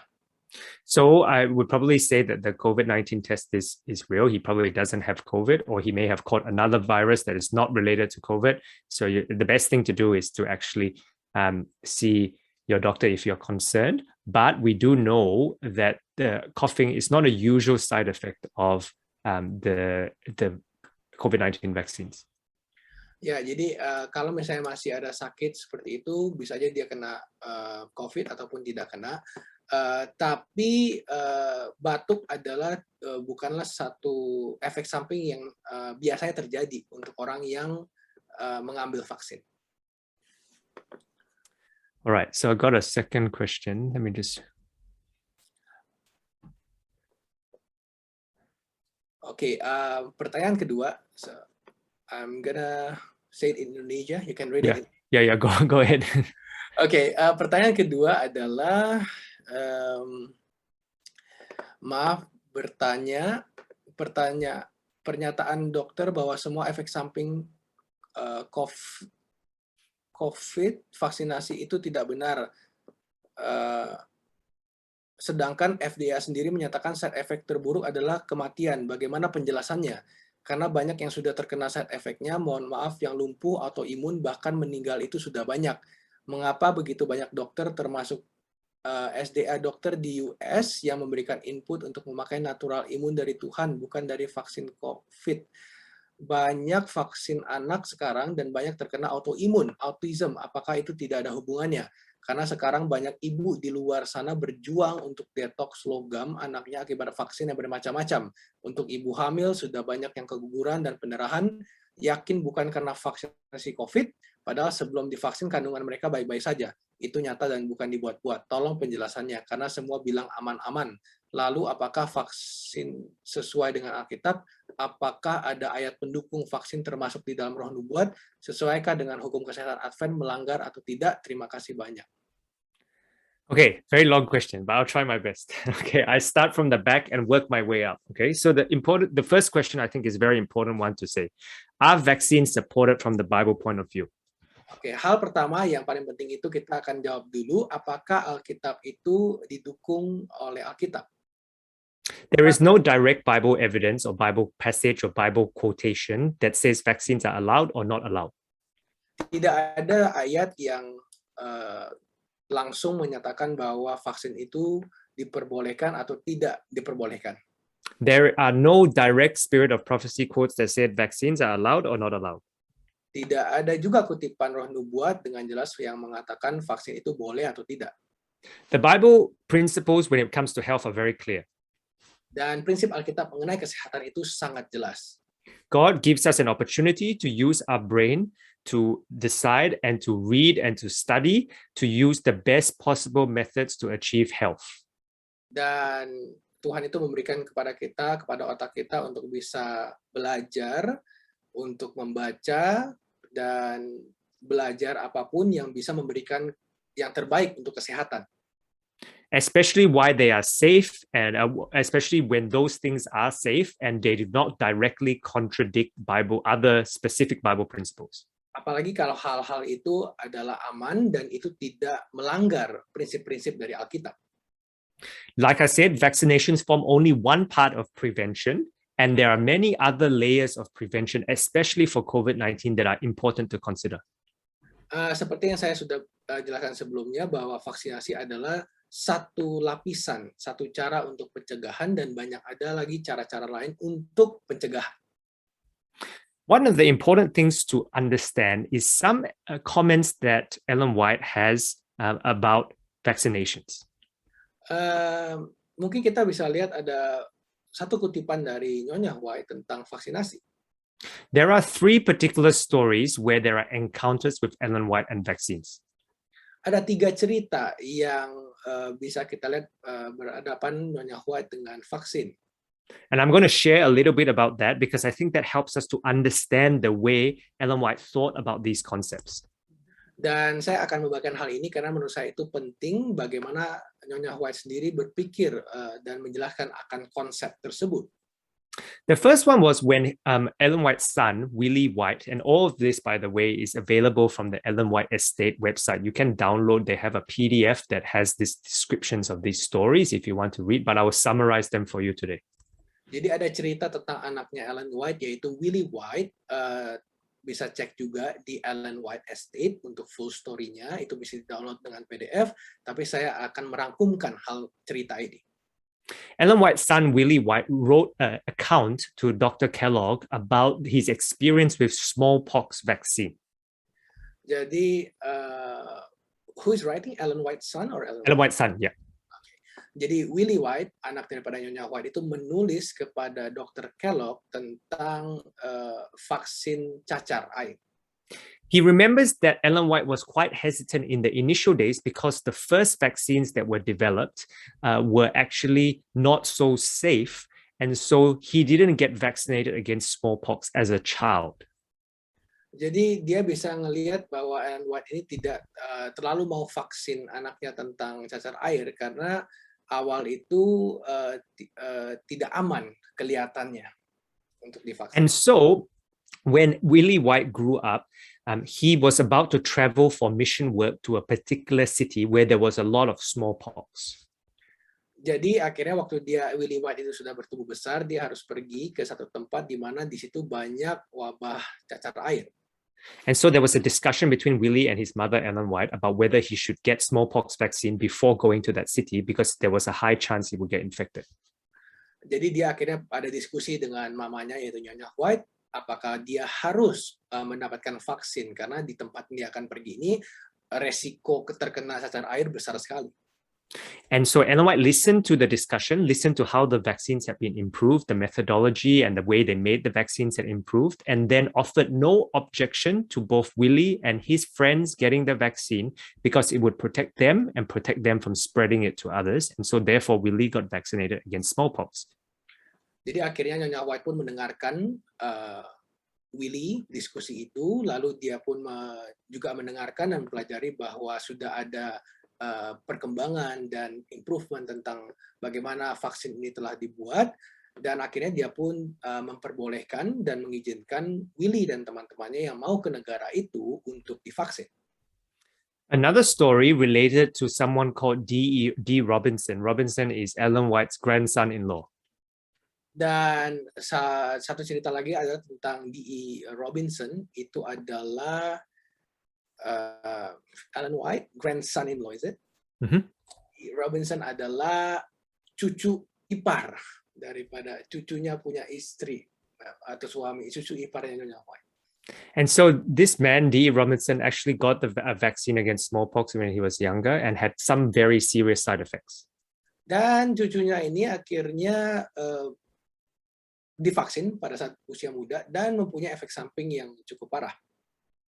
But he had also heard of his uncle who refused to get a vaccine and had died from smallpox. Tapi dia juga melihat tentang pamannya yang menolak untuk divaksin dan akhirnya meninggal karena cacar air. And so when he was writing his account of what had happened and describing his view of history, he noted down that Ellen White had actually eventually got a vaccine against smallpox along with her helpers. Jadi waktu dia menulis tentang kehidupannya Nyonya White ini, dia juga mendapati bahwa Ellen White pun sebenarnya juga pernah divaksin dan juga dengan orang-orang yang membantunya di sekitarnya. And so this is the documentary evidence that we have that Ellen White eventually decided that getting the vaccines, the benefits outweigh the harms, much like what we talked about today. Jadi inilah adalah bukti nyata bahwa Ellen White sendiri pernah divaksin dan karena dia mempertimbangkan bahwa keuntungannya itu lebih besar daripada resiko atau keburukannya. One more story is of Arthur White. Arthur White is Ellen White's grandson. Cerita selanjutnya adalah dari Arthur White, yaitu adalah cucu daripada Nyonya White. And he was describing a story of how a missionary had gone to North Africa where there was a lot of polio. Jadi dia menceritakan bagaimana seorang misionaris itu pergi ke Afrika di mana di situ banyak penyakit polio. He decided that at the time there were only very limited vaccines available. Dan di situ mereka lihat bahwa pada saat itu hanya sangat sedikit jumlah vaksin yang tersedia. And so because there was not enough available, he gave the vaccine to many people except himself, this particular doctor that Arthur Wright was writing about. Jadi Arthur ini akhirnya menuliskan bahwa dokter itu akhirnya memberikan vaksin untuk orang-orang lain dan tidak memberikan untuk dirinya. And so the story was that unfortunately he got polio, and part of the reason why Arthur White was writing this thing is to encourage people and encourage others to actually other missionaries to, where possible, get the vaccine for polio to prevent the harm that they may have in the future or at the harm that they may have when they are doing mission work in the different areas. Akhirnya dokter itu pun terkena polio dan di sini Arthur menuliskan ini karena dia ingin memberitahu kepada misionaris-misionaris yang mau pergi ke sana bahwa lebih baik mereka itu mengambil vaksin, mendapatkan vaksin dulu untuk mengurangi resiko mereka untuk terkena penyakit. So why do I tell these stories? Kenapa saya menceritakan cerita-cerita ini? Because the principle is the same. Where possible, where vaccines benefits outweighs the harms, and it has some impact on health and has some impact on some benefits for you, there is Spirit of Prophecy evidence that you can make a personal choice to get those vaccines. Dan karena pada saat keuntungannya lebih besar daripada resiko yang terjadi, dan ada juga tulisan nubuat yang mengatakan bahwa kita bisa mengambil langkah itu jikalau kita lihat bahwa lebih banyak keuntungannya daripada kerugian. There is no evidence, both scientific or biblical, that vaccines are not part of any health message just because they're not specifically listed in the Bible. Sorry, can you repeat that again? There's no Bible or scientific evidence that just because vaccines are not mentioned in the Bible, it is against our Adventist health message. Jadi tidak ada baik secara Alkitabiah atau secara ilmiah yang menyatakan bahwa karena vaksin tidak pernah ada dituliskan di Alkitab, maka itu tidak bisa menjadi bagian daripada pekabaran untuk menunjang kesehatan kita. Remember that if we are not talking about vaccines or natural health immune boosters, you can have both. There is no reason why you can't do both. Don't tell people or don't believe people who say you can have only one or the other. There are many different layers of prevention and protection against COVID. Dan kita juga tahu bahwa banyak lapisan-lapisan untuk pencegahan yang kita bisa lakukan. Bukan hanya cuma mengambil salah satu, jadi kita bisa ambil hal-hal yang bisa untuk pencegahan itu meningkatkan imunitas tubuh kita dan hal yang lainnya. So I'm going to move back to the earlier part of the question. There were some questions about the side effect of COVID-19 vaccines.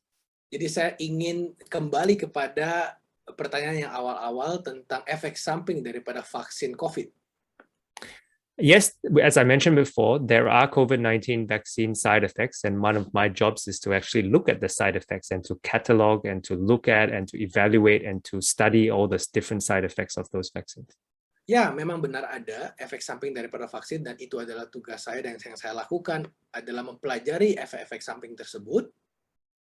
And so one of the important things to remember is not that vaccines don't have side effects, but when you compare the benefits and the overall side effects of getting COVID-19 disease, they far outweigh the harms, as I showed you on the graph before, of the potential side effects.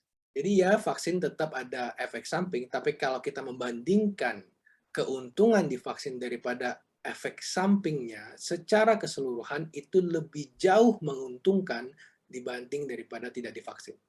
Let me answer also the question that has just popped up in my answer to this question. Some people ask me, okay, well, Dr. Darryl, does that mean that I should take one vaccine, one brand, one platform over another? Is there one that's better? So I should wait. If I think that there's one that's really good, I just wait until that's available, then I go and get it. Jadi ada pertanyaan yang keluar daripada pikiran saya, yaitu orang tanya, jadi saya itu harus ambil merek apa? Apakah saya harus menunggu sampai merek yang bagus itu baru saya divaksin atau bagaimana? I want you to be very careful in how you approach this situation. Saya mengatakan bahwa kita harus sangat hati-hati untuk berhadapan dengan situasi ini.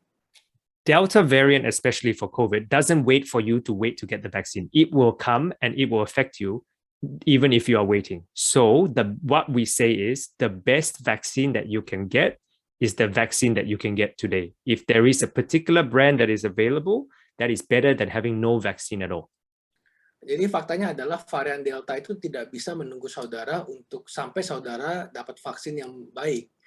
Dan vaksin yang terbaik saat ini adalah apapun vaksin yang ada saat ini di tempat kita, ya kita ambil vaksin itu.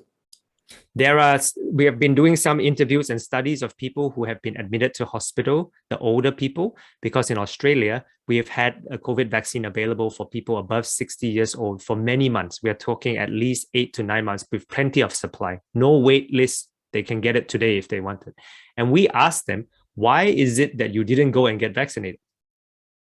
Dan ada banyak orang, sebenarnya orang tua di atas 65 tahun itu mendapatkan akses untuk divaksin lebih dulu. Tapi kita suka tanya mereka, kenapa sih kamu nggak mau divaksin?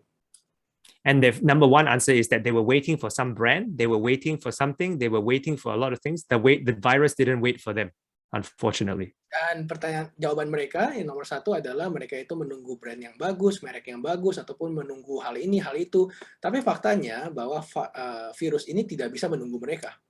And so there is no magic time and no magic vaccine, unfortunately. If there was a magic vaccine, we wouldn't be having this talk because everyone would get the magic vaccine with no side effects and all benefits. The best thing that you can do from prevention is for you to get a vaccine on top of all the other things that you can do for prevention today, not tomorrow. Jadi tidak ada vaksin yang ajaib, karena kalau ada vaksin ajaib, kita nggak bakal ada pembicaraan ini, semuanya juga tidak akan punya efek samping. Tapi yang terbaik adalah kita melakukan pencegahan, dan kalau ambil vaksin, ya ambil vaksin itu secepatnya hari ini. So there are a few other questions here which I'll try and address. So there's a question about kids and the impacts on kids. Like I said before, we are not advocating for kids under 12 to be vaccinated. We don't have enough data. We don't have enough information. We don't have enough safety data. So it is premature or too early for us to say that kids under 12 derive significant benefit, especially because kids have very mild symptoms from COVID. Jadi ada pertanyaan lagi di sini tentang bagaimana tentang anak-anak untuk mendapatkan vaksin. Seperti yang saya telah katakan bahwa kita tidak mempunyai data yang cukup, jadi kita tidak menganjurkan untuk anak-anak di bawah 12 tahun untuk divaksin karena sampai sekarang belum ada data yang cukup untuk bisa mengatakan hal itu.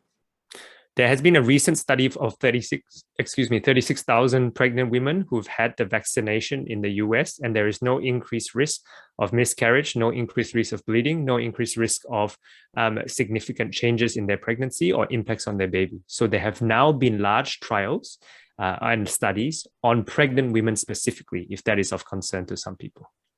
36 women. 36,000. 36,000 pregnant women vaccine.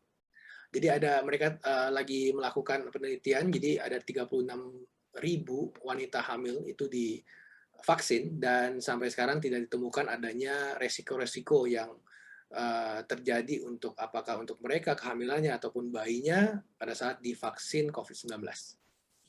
So here's the important thing to share. When you're sharing a message to others, and if they're worried, if they're hesitant, if they're afraid of the vaccine, here's the most important thing to share with them. Jadi pada saat kita membagikan kepada orang lain, lalu orang itu takut atau khawatir atau sebagainya, ini yang harus kita sampaikan kepada mereka. The most important thing is that COVID-19 vaccination is just one prevention strategy, but it is a very important strategy for adult people at this time that would help them to reduce their chance of going to hospital or die. Jadi vaksin COVID-19 itu adalah salah satu pencegahan yang bisa kita lakukan untuk COVID-19, tapi pencegahan vaksin ini sangat penting karena bisa menurunkan resiko untuk orang masuk rumah sakit, bahkan mati. So let me tackle the two other questions that have come up. So the first question is someone's asking about booster dose vaccination. This is the third dose of vaccine. Is it safe for people, for those who have had two, to have the booster? There are still studies going on about the booster program. Some countries in the world have started a booster program because they had a lot of vaccine initially. It is I'll let William translate first before. Ya, jadi ada pertanyaan lagi tentang vaksin booster vaksin adalah dosis ketiga ya. Apakah aman untuk orang-orang yang udah dapat 2 dos untuk dapat dosis yang ketiga? It is likely that most people will require a booster at some stage. Ya, bisa aja orang-orang itu membutuhkan untuk booster itu di dalam satu tahapan. However, it is still under investigation and studies about how this program should work. And more importantly, we would like to offer everyone who can get a vaccine a chance to get a vaccine first, because our supplies are limited, especially in Indonesia as well. The supplies are limited. So where possible, having more of the population have 2 doses rather than some have 3 is more important. Jadi yang kita anjurkan adalah sekarang ini masih ada dalam studi atau investigasi tentang hal ini, apakah bisa dapat dosis ketiga itu berguna, tapi yang lebih penting sebenarnya adalah untuk semua orang mendapatkan 2 dosis pertama dulu. Jadi semuanya akan mendapatkan, itu lebih baik daripada sebagian kecil orang mendapatkan booster dosis ketiga. There's a question about reaction to Sinovac vaccine. So I have 2 comments to make on that. I don't have significant amounts of information about Sinovac because we don't use that in Australia. The limited knowledge that I do know, however, is that there are very few reasons why, even if you have rashes and other things after a vaccine, any vaccine, that you cannot proceed with the second dose. But the best thing to do would be to check with your doctor.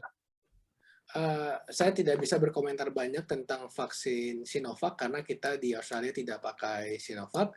Tapi kalau misalnya ada beberapa efek samping, misalnya ada rash atau apa, biasanya tidak dianjurkan untuk ambil suntikan yang kedua, dan itu harus konsultasi kepada dokter.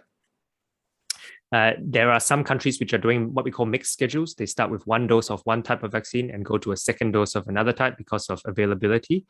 That may be available in Indonesia, but I doubt it because of the limited supply at the moment. Ya, ada juga negara-negara yang melakukan suntikan pertama dengan satu merek dan suntikan kedua dengan merek yang berbeda lagi. Ya, tapi yang pasti saat ini saya juga ragu, belum tahu karena ketersediaan vaksin itu terbatas saat ini. Oh, there are more questions. Okay. Questions. All right. Will there be a new vaccine? Daryl, Yep. before that, I think there is a question that is keep here. It's in Indonesian, hasn't been translated. Oh, okay. I'll just try to read for you. Why COVID-19 still mutated, and now there is a new variant called MU, and then what is the effect on the body for the long term if the person just get a slight side effect, for example, like just loss of smelling capability and just a fever. And then the next one is, this is from the same person, how effective is vaccines for the continually mutated virus at this moment? Sure. Okay. Oh, so many questions to answer. Let me try. Let me try my best. Okay, let's talk about variants. I will ask I will say it in Indonesian. Oh, okay. Yeah, no problems. Jadi ada pertanyaan, yang pertama itu kenapa COVID-19 terus bermutasi, sekarang sudah ada varian baru namanya varian MU. Yang kedua, apakah efek ke tubuh untuk jangka panjang jika orang kena COVID-19 dengan gejala ringan, misalnya hanya hilang indera penciuman dan hanya demam. Yang ketiga, seberapa besar efektif vaksin untuk menangkal COVID-19 yang terus bermutasi? Itu pertanyaannya. Okay, let's talk about the Mu variant first, the variants. Mari kita bicara tentang varian baru dulu. One of the reasons why we are having difficulties at the moment and we see breakthrough cases with Delta, as I mentioned before, is because the vaccine is the effect of the variants means that the vaccine is not so helpful in preventing spread. Ya, jadi kita bisa lihat ada peningkatan penyebaran ini karena varian baru, varian Delta, dan sepertinya itu vaksin itu tidak begitu menolong. And so we anticipate that in the future, second generation, what we call second generation vaccines may be better at targeting Delta variant specifically. Jadi sekarang ini kita itu sedang melihat bagaimana nanti akan ada vaksin generasi kedua yang harusnya itu akan lebih efektif untuk menangkal varian Delta. So the impact here, the very important thing to know is that we will continue to adjust the vaccines where possible to target the variants that are prevalent or most common.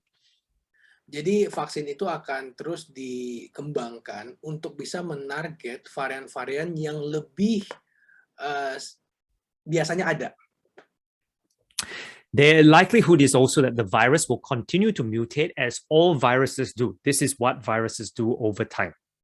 Jadi apa yang virus itu selalu lakukan adalah dia selalu bermutasi, dan itulah virus itu selalu bermutasi. And it may be Mu or MU, the variants, it may be another variant in the future, but it is likely that there will be continual mutation because this is the nature of how viruses work. Dan memang begitulah cara virus itu bekerja, dia akan selalu bermutasi dan memutasi, walaupun sekarang varian MU, mungkin ada yang lain, dan begitulah virus itu. The hope is that though, if we can get the world in general overall to a high enough vaccination prevention rate and reduce hospital and hospitalizations and death, we can continue to live with all these variants without it causing significant strain on our health systems. Tapi yang paling penting adalah begini, pada saat kita akan mencoba untuk menurunkan orang-orang penyebaran daripada virus ini, walaupun orang-orang itu terinfeksi, yang penting adalah mereka tidak sampai harus masuk rumah sakit dan harus menyerang daripada kesehatan mereka dengan parah. And so I think this is important to know that, again, vaccines are only one way to combat any new variants, but we have to apply all the other prevention layers as well. Walaupun vaksin adalah cuma salah satu lapisan, yaitu untuk mencegah untuk virus ini menyebar, dan kita pun juga harus melakukan pencegahan yang lain. For example, I think that wearing masks is something that we are going to do for many years to come. Contohnya adalah pakai masker yang sepertinya akan harus kita lakukan untuk beberapa tahun mendatang. And we may have to have some small lockdowns if there's a lot of cases and the hospital cannot cope. Dan mungkin kita harus mengadakan beberapa pembatasan kecil seperti mini lockdown kalau misalnya ada beberapa kasus yang muncul. Okay, William, is it okay if I just focus on the Bible concepts? There are some questions about Bible. I think that Edward and stuff have posted in the chat for me. I want to talk specifically about the Bible things because I think it's important. Sabbath afternoon, I want to focus on that. Is that all right? Yeah, sure. Okay, so keep going. So 2 questions. The first question is people asking about 666 and Mark of the Beast. I want to talk about that. And the second question is someone has asked me directly about buying and selling. So I want to talk about those 2 concepts. Oke, jadi saya akan berbicara tentang 2 hal karena ada banyak orang yang berbicara mengaitkan ini dengan Alkitab. Jadi yang pertama itu adalah tentang tanda binatang dan yang kedua adalah tanda binatang atau 666 dan yang kedua itu ada yang bertanya tentang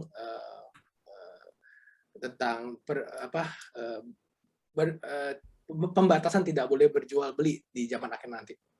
Okay, so let me just share my screen again because I think this is important to talk about. Oke, saya akan membagikan di screen ini dan kita akan lihat. Revelation chapter 13 and 14 is very clear what the seal of God and the mark of the beast is. There is no confusion. Jadi di Wahyu 13 dan Wahyu 14 itu sangat jelas dijelaskan tentang apa itu tanda binatang dan apa itu materai Allah. The seal of God is to experience true rest, which is the Sabbath, in Jesus. It has to do with worshiping Jesus through Sabbath. Materai Allah itu adalah pengalaman bahwa kita akan beristirahat dalam Yesus, yaitu peristirahat sebenarnya adalah Sabat. We love and honor God through having this seal by reflecting God's character. Jadi kita mengasihi Allah, merefleksikan karakter Tuhan dengan mempunyai materai Allah ini. It has nothing to do with a physical mark or a physical seal. Tidak ada berkaitan dengan tanda yang secara fisik atau materai secara fisik. Likewise, the mark of the beast is a false religious system or false worship. Dan di lain sisi, bahwa tanda binatang itu adalah salah satu agama yang salah atau cara penyembahan yang salah. It is about distorting God's character. Itu adalah tentang bagaimana karakter Tuhan itu akhirnya dirusak. It is about false worship. Itu adalah tentang penyembahan yang salah. And it is about making God seem that He doesn't love the world because He forces certain things. Dan itu tentang memberitahukan kepada kita bahwa Tuhan itu tidak sayang kepada dunia karena banyak hal yang terjadi yang buruk di dunia ini. So there is no evidence that 666, the number, the sign, the seal, has anything to do with any medicine or any vaccine or COVID-19 vaccination. Tidak ada bukti yang mengatakan bahwa 666 itu ada hubungannya dengan obat-obatan ataupun dengan vaksin atau untuk pengobatan. There is no indication here in Revelation 13 or anywhere in the spirit of prophecy that suggests that it has to do with your salvation or the vaccine will be a marker of salvation, which the mark of the beast and the seal of God are related to. You can only be saved if you have the seal of God because of the concept of worship on Sabbath.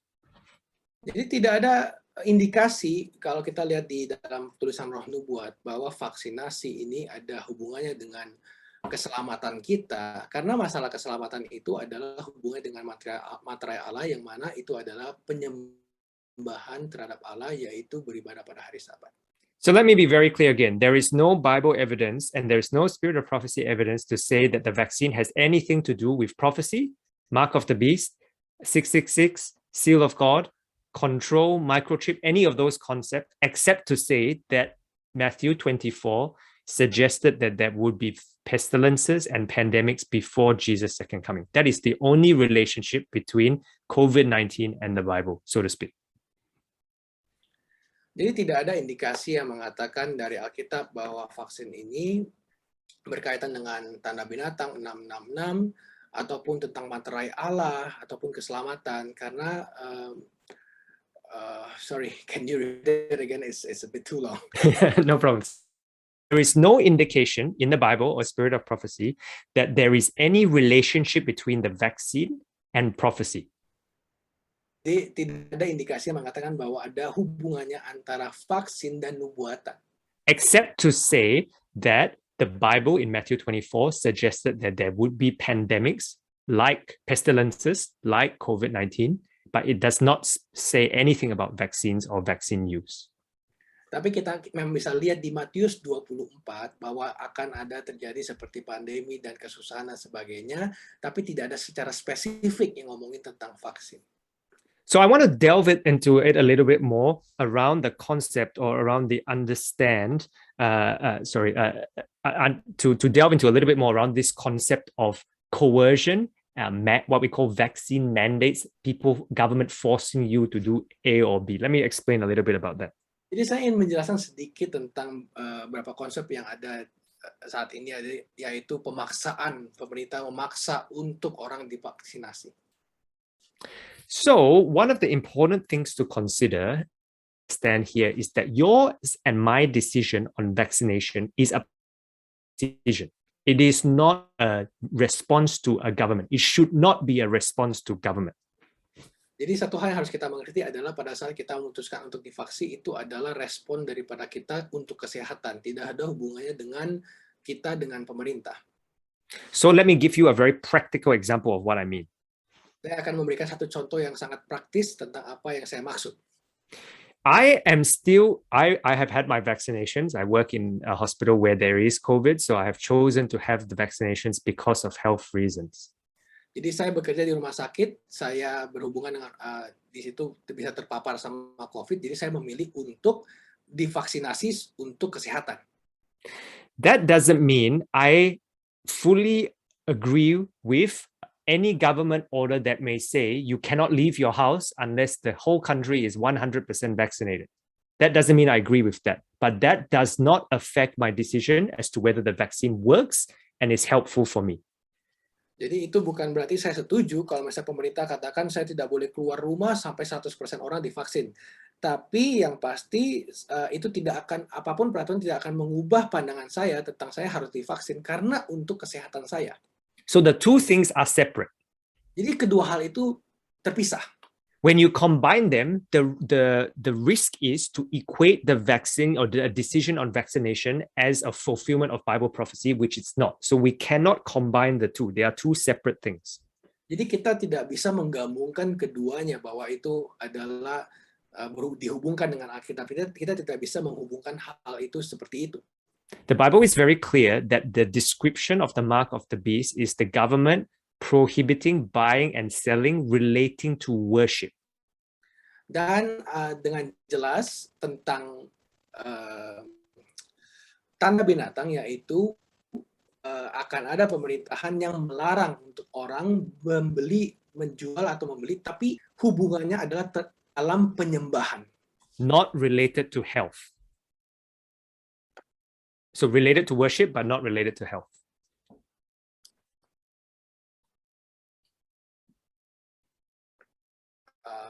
Sorry there, I think my connection is not good. Can you repeat that again? Yeah, sure. So it's very clear that the buying and selling, or the prohibition, the stopping of buying and selling is related to worship and not related to health choices. Jadi kalau kita belajar tentang pembatasan untuk berjual beli nantinya, itu adalah berhubungan dengan penyembahan, bukan berhubungan tentang pilihan untuk hidup sehat.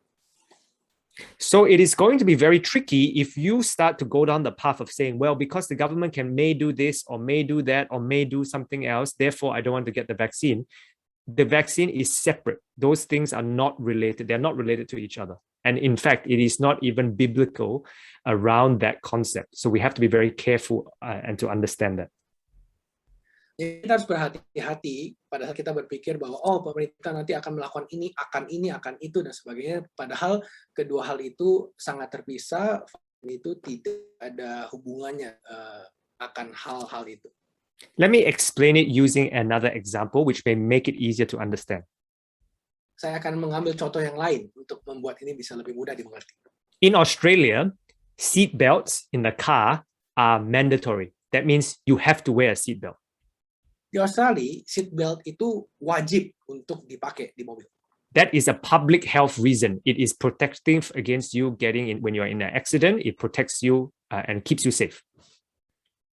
Itu seat belt itu akan membuat kita jadi aman dan untuk menjaga kita dari kecelakaan. I know in Indonesia you don't have to always wear seatbelt. You can squeeze many people into the car, but it's very different in Australia. You have to wear a seatbelt. Jadi saya tahu di Indonesia ini kadang-kadang kita bisa berapa banyak pun orang dimasukin di mobil nggak apa-apa, nggak mesti pakai seatbelt, tapi di Australia harus pakai seatbelt. So if I am in Australia and I don't wear seatbelt because the government forces me to wear it, and therefore because the government forces me to wear seatbelt, and if I don't wear a seatbelt, I can't drive a car. Therefore, I don't want to do anything the government says. So therefore, I will not wear my seatbelt and will not drive a car. You will laugh at me because that is not the way we think. But when it comes to vaccines, we want to think in such a manner that suggests that we will not take it because the government doesn't allow me to do A or B or C because of it. When in fact, seat belts in and of itself are protective and helpful and help to reduce the chance of injury in any accident that you may have. Jadi cara orang di sana berpikir adalah kenapa harus pakai seatbelt ya karena itu bisa melindungi mereka dari kecelakaan. Bukan karena pemerintah yang memaksa harus begini, harus pakai seatbelt untuk apa dan sebagainya. Jadi kalau saudara berpikir bahwa saya tidak akan pakai seatbelt, saya akan pakai seatbelt karena disuruh pemerintah dan kalau pemerintah nggak suruh saya bisa nggak pakai. Bukan begitu cara pikirnya. Begitu juga cara berpikir yang kita mau pakai untuk mengambil vaksin. So even if the government says you don't have to wear seatbelt, I will still wear a seatbelt in the car because it's safe for me. And the same logic I apply to vaccines. Even if the government says everyone can choose, free choice for everyone, I will still get it because it is part of the prevention against COVID. Jadi kalaupun pemerintah di negara saya mengizinkan saya mengatakan untuk tidak pakai seatbelt, saya tetap akan pakai seatbelt karena itulah cara logika yang terpikir oleh saya itu untuk keselamatan saya. Begitu juga dengan vaksin pada saat itu diberikan pilihan untuk vaksin atau tidak, saya tetap akan memilih untuk bervaksin karena itu akan memberikan kesehatan buat saya. At the same time, I think it's very important, and then also at the same time, I think it's we should be vigilant in watching how events are changing as we get closer to Jesus' second coming around government mandates of buying and selling. Dan di saat yang sama, kita juga harus dengan teliti untuk melihat sambil menunggu kedatangan Yesus, apa yang akan pemerintah tetapkan tentang masalah pembatasan jual beli. I hope that provides some balance and understanding around that topic. Semoga dalam topik itu bisa memberikan satu pengertian yang seimbang. Okay, William, I know we are almost at time. I'm conscious there are lots of other questions I can answer and we can talk for a long time. Are there any specific ones you want me to answer, or are there specific other questions that people have that you would like me to tackle first? Yeah, I think you've got the questions translated by Edward. You can pick one of the questions that you think is the most important. Okay, so some questions here, there are 2 or 3 questions around whether there are any contraindications. So people with underlying heart disease, high blood pressure, high cholesterol, can they get the vaccine? Is there any reason why people with some underlying medical conditions shouldn't get the vaccine? Oke, jadi ada pertanyaannya, bagaimana dengan orang yang ada kolesterol atau ada penyakit lainnya, apakah mereka harus dapat divaksin juga atau bagaimana? So the very important thing is these people, if you have underlying medical conditions, you are at higher risk of getting COVID-19. So even more so, you are the ones who should prioritize getting the vaccine. Jadi orang-orang yang mempunyai penyakit bawaan seperti ini adalah kelompok orang yang mempunyai resiko lebih tinggi untuk kena COVID dan mereka adalah orang yang seharusnya divaksin terlebih dahulu. In Australia, when we were releasing the vaccines, we had limited supply. We prioritized those patients who have chronic medical conditions, chronic medical illnesses early on because they are at the highest risk of COVID. Di Australia, kalau kita karena kita punya supply yang terbatas untuk vaksin, kita menargetkan orang-orang yang mempunyai penyakit kronis yang duluan untuk divaksin karena mereka yang lebih beresiko. So I think it's important that all people, there are very, very, very few reasons why you should be exempt or should not get the vaccine if you have an anaphylaxis or very bad allergy to one ingredient of one particular COVID vaccine, but that is few and far between. But on the whole, anyone and everyone where possible who is an adult, not a child, the benefits of vaccination as a prevention strategy far outweigh the harms and the risks. Ada beberapa kasus di mana orang yang divaksin itu punya alergi, tapi itu sebagian kecil sekali dan keuntungan divaksin untuk orang banyak itu jauh melebihi daripada hal-hal negatif yang bisa terjadi. In fact, I noticed one question here. The Adventist Church as a whole has released some information and released some statements around immunization and suggesting that it forms, as an Adventist Church, the position is that it forms part of our holistic health message to prevent disease, but the choice of vaccination is left to the individual. Dan ada juga yang diberitakan dari gereja Advent secara keseluruhan diberitakan bahwa